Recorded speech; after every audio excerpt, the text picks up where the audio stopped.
Last year, the Sacramento Kings finished third in the Western Conference, having one of their best years since the early 2000s when they had like Chris Webber, Jason Williams, Peja Stojakovic, that squad. But the real question is will they have a similar season this year, and can they keep it going? So like I said, the 2022-2023 season was the first year since 2005-2006 seasons where the Kings actually went positive. They were above 500. They went 48-34. It was their first year with new head coach Mike Brown, who was previously an assistant for the Golden State Warriors. They finished third in the Western Conference, which is a very stacked conference. And it was the first time since that 2005-2006 season where they made the playoffs. And the year before last, the Kings went 30-52. They had about the same roster that they had last year. They did do some trades. It was the year that they traded Buddy Hield and Tyrese Halliburton for Domantas Sabonis. So, it was a new-looking squad.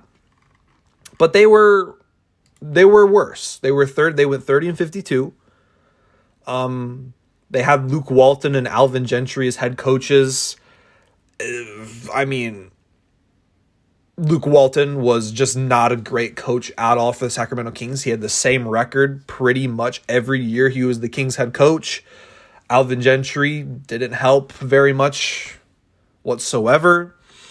So going into the next season, or last year's season, I don't think anybody thought that the Sacramento Kings were going to go from a team that hadn't made the playoffs for a long time to going to be the third seed in the Western Conference and being a team that looked to be that they could make some waves in the playoffs. So what happened? What made the Kings so successful when previously they were just awful? It was obviously a combination of things. But to me, it was one big factor, and I think that was Mike Brown. I think we all knew that Mike Brown had potential to be a great head coach. He was coach for the Warriors for a lot of games when Steve Kerr was out. He had the experience with the Golden State Warriors being a championship assistant coach. He knew the offensive style he wanted to play, and he brought that to the Kings. He brought all he knew from the Golden State Warriors, their winning success, the winning culture, and he brought it to the Kings. But you can't just put it all on the coach. You got to look at the players as well. And you got to look at their main leader, De'Aaron Fox. Last year, I think he became that leader for the Kings that he's wanted to be. He finally had a season where he played over 60 games, besides his first two seasons in the league. He averaged 25 points per game, 6 assists, 4 rebounds, first-time All-Star. He improved in a lot. His stats might have not looked like they improved very much, but to me, he improved greatly with his decision-making, his turnovers, just his leadership in general. So if De'Aaron Fox is the Batman, who's the Robin? And that's obvious, it's Domantas Sabonis. It was his first full year with the Sacramento Kings. He only played 15 games the previous season, and he finally came into his role. He was the rebounding leader in all of the NBA. He averaged 12.3 rebounds per game.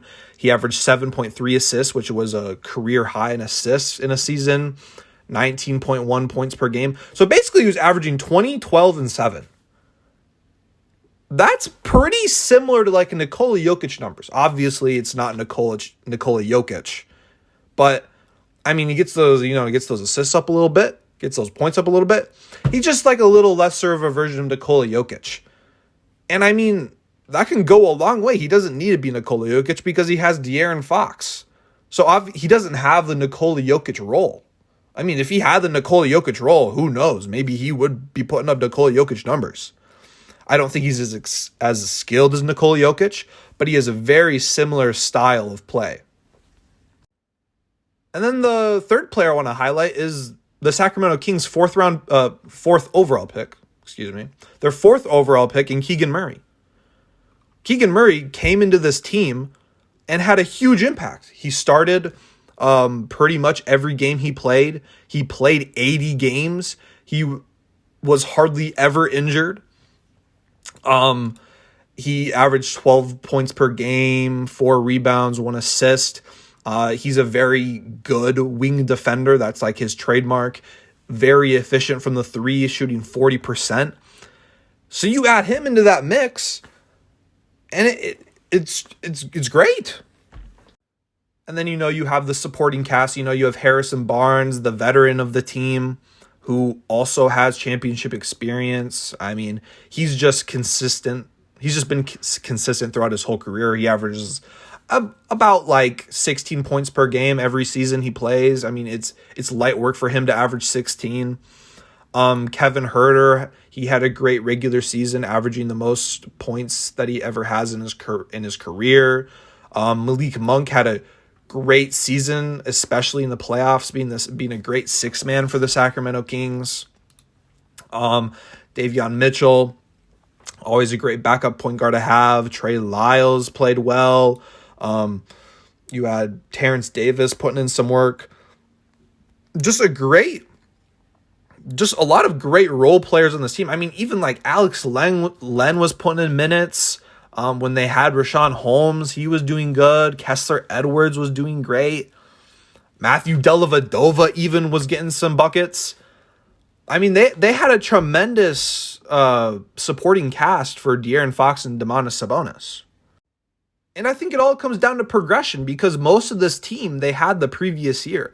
I mean, they did make some changes, like I said earlier, with the Tyrese Halliburton and Buddy Hield trade, which was...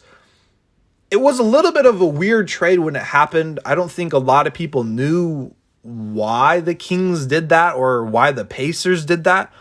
But it's looking like a win-win for both teams, which is great. You love to see those win-win trades, because it just makes both teams more good to watch. So it's just experience. I mean, everybody on the team got better. I don't know if there's like a clear-cut player who just got worse on the Sacramento Kings. And a lot of it has to do with Mike Brown and his coaching style. He's a great pickup and great coach for the Sacramento Kings. I think he's going to be there a very long time, and he's going to have a lot of success with the Sacramento Kings. So as much as I want to keep talking about the good with the Sacramento Kings and all they did last year, you need to talk about the bad as well. And the bad only happened really when the playoffs began.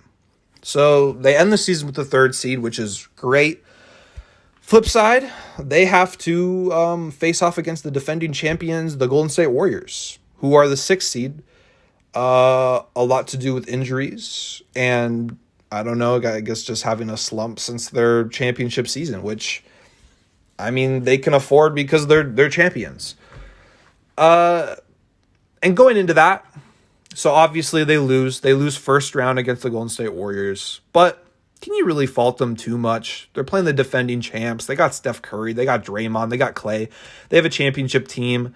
I mean, it's the Sacramento Kings' first. It's basically the whole roster's first playoff experience, like ever, besides Harrison Barnes and Domantas Sabonis a little bit. So I mean, I think going into the series, a lot of people were split on who was going to win. So I mean, it wasn't very surprising when the Golden State Warriors did pull it off and get the win. But let's just look at the playoff series. So going into it, De'Aaron Fox, like I said, he was averaging about 25 points per game in the regular season. He goes up to 27. All of his statistics go up when the playoffs start. De'Aaron Fox looked amazing in the playoffs. As much flack as people were giving Domantas Sabonis throughout the season, throughout the playoff series, I mean, he played well. He played well. He was averaging about the same. I mean, rebounds went down a little bit, assists went down, but De'Aaron Fox, he was popping off. So, it evened out a little bit. Malik Monk. Now, Malik Monk popped off. I mean, he was getting like 30 minutes per game. He was averaging around 20, 19 to be exact, points per game. He was playing amazing off the bench. There were games where it just didn't look like he was going to miss. He was a catalyst in all the games that they played. But where it goes south is the rest of the team. The rest of the team, everybody's numbers went down. Kevin Huerter shot atrociously from the three-point line. He went from about a 40% three-point shooter per game in the regular season to 20% from three. That's not good, especially since that's what Kevin Huerter does. That's his role. Kevin Huerter's role is to knock down open threes. And during that series, it looked like he was not going to make a three ever. He was so cold. He shot 6 threes per game and made 1. So you got that. Keegan Murray played all right. His points per game went down from 13 to 10. Not that big of a jump. He's a rookie, so he's expected to get jitters. He's about to be nervous. Harrison Barnes went from that consistent 16 points per game to 10. So besides Malik Monk, De'Aaron Fox, and Domantas Sabonis, the Kings weren't getting help.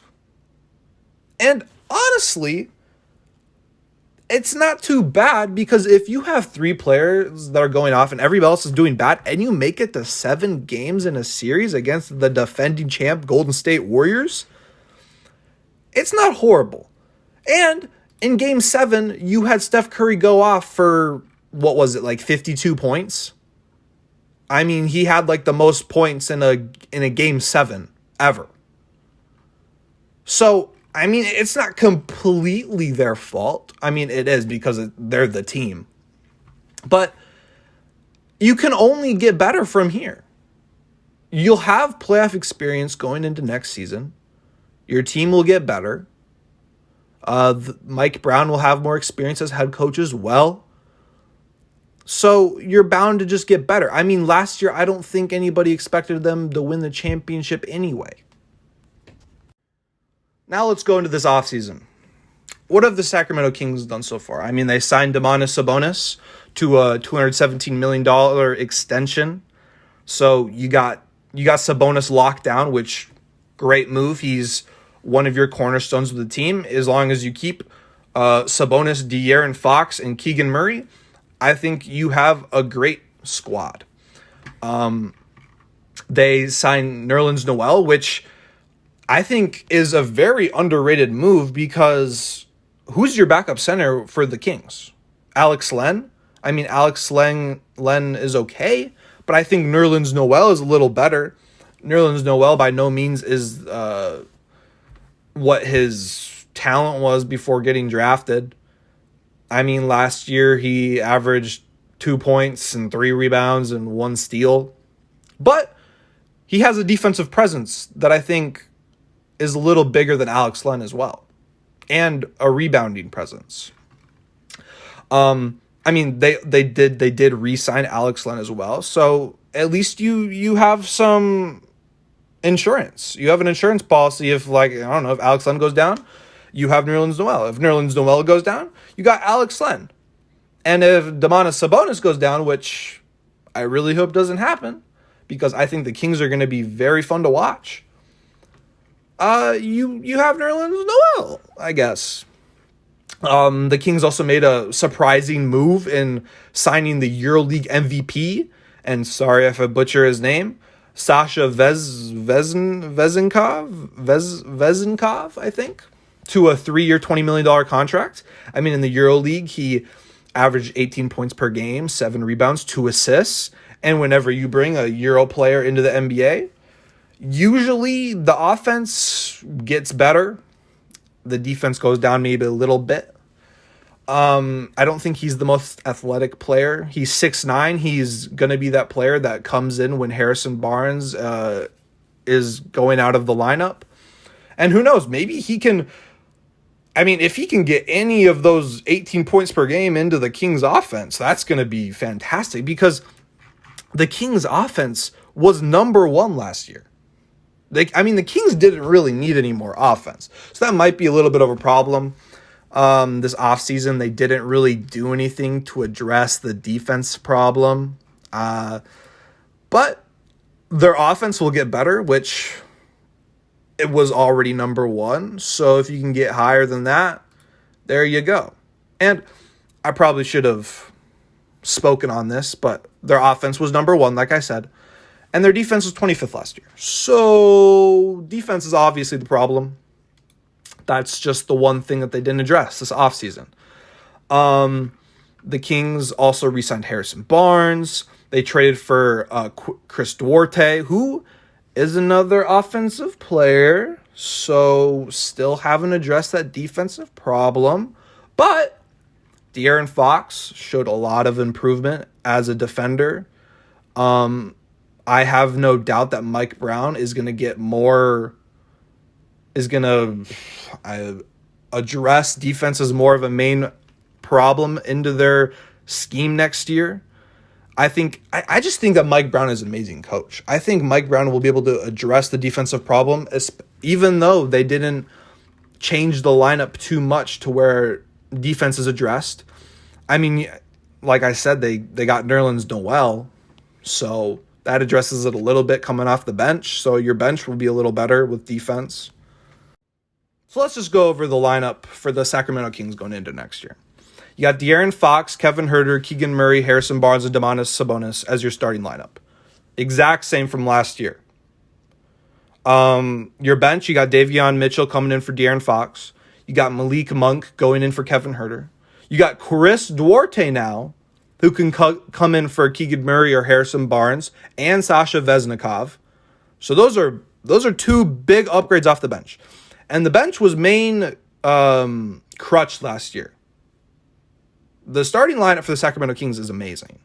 But once the bench got in, things became a little rough. Things got a little testy. They got Nerlens Noel and Trey Lyles. They got Trey Lyles still. Added Nerlens Noel. So even though they didn't address the defensive problem too much, I just think that upgrading the bench the way that they did with Chris Duarte, Sasha Veznikov, and Nerlens Noel is just going to be huge for the Sacramento Kings going into next year. Now let's go into predictions. Is this team that the Sacramento Kings have, is this a team that can win a championship? I mean, if De'Aaron Fox can have an MVP season and Domantas Sabonis can be like an all-star starter, yes. But I don't think that's going to happen. I don't think De'Aaron Fox is in the MVP is in MVP talks as of yet. I mean, maybe I'll go back on my words. Maybe next year he can average over 25. But De'Aaron Fox needs to get into that like 28, 29, 30 points per game category, averaging more assists, getting the defense even higher.